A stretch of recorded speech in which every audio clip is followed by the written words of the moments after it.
Welcome back. I'm Raiden from Lord of Gaming, and it's been a while.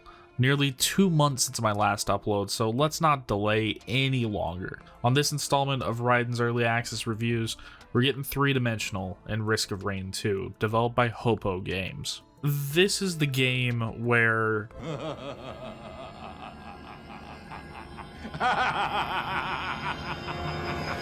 is a difficulty. Since this is an early access game, remember that things may have changed since I recorded this, so check the upload date, and as always, if you want to be notified when I upload the next episode of Raiden Reviews, hit the subscribe button and enable notifications. Now, let's start off this review, like always, with graphics. It's really interesting how they were able to take a 2D game with sprites and all that, and transfer that into a 3D game and have it still be recognizable. Because of that, it does still keep that pseudo pixel art look from the first game, but it's definitely not pixel art this time around. The best way that I could describe the art style in this game is minimalistic, almost like you're looking at a moving oil painting. I feel like the devs need to use an art style like this because later on in a run, you can have dozens, if not hundreds of things on screen, and on top of that, you have explosions and lasers going off all over the place. Speaking of explosions and lasers, from just the sheer amount of effects in the game, you'd think that it would be kind of overwhelming to see, but somehow you can have 10 or 20 or even more explosions around and still have a sense of what's going on. It's just another plus to having an art style like this, and as for the technical side of the game, it's an absolute marvel. I was just talking about having effects all over your screen and having a large number of monsters too, and the whole time the game never dropped below 144 FPS for me. I even played some attempts with a few mods that greatly increased the number of enemies, and the frame rate still held strong. I don't know what it would take to actually make this game start to chug. And you would think that having this strong of a game would cause a lack of graphics options, but no. Risk of Rain 2 has all the options that you could think of. I particularly like the corpse count option, where I can see that a big battle just took place. Sadly though, that option only goes up to 50. Besides all that, I'm pretty sure that if you turn the graphics down a bit, you could probably play this on one of those Texas Instrument calculators. The game is just that steady. Next, let's move on to sound, music, and voice.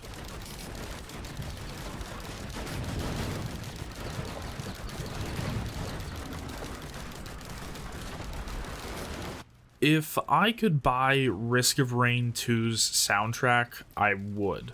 Instantly.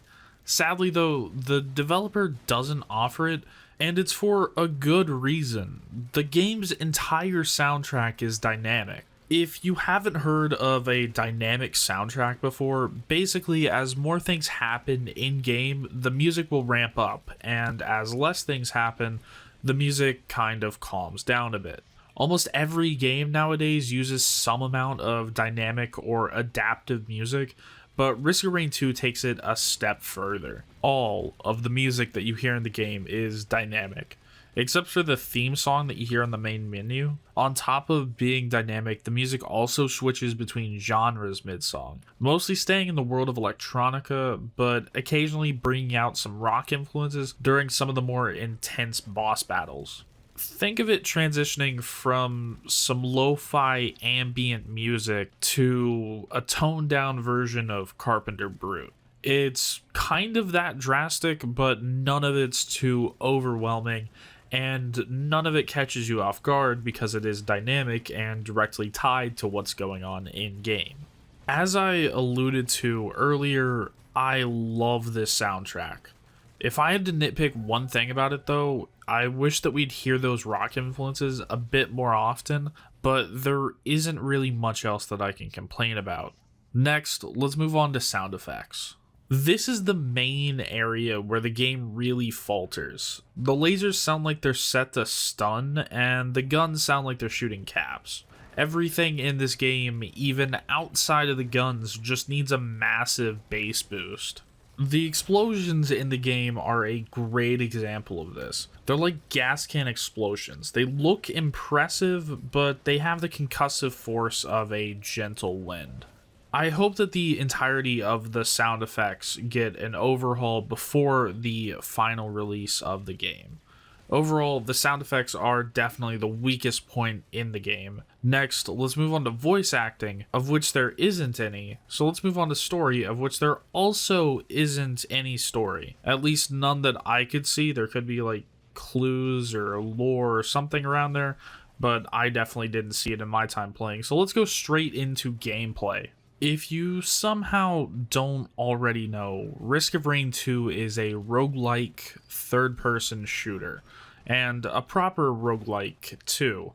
There isn't much that carries over from one run to the next. In a run, you'll choose one of several characters and start out with just their basic abilities. Your objective is to go from one level to the next by finding teleporters and picking up power-ups along the way, all while trying to survive the clock. But not in a traditional sense. Here, the difficulty of the game is tied directly to the amount of time you've been on a run. Slowly and steadily, the difficulty increases from baby steps to the aforementioned maniacal laugh.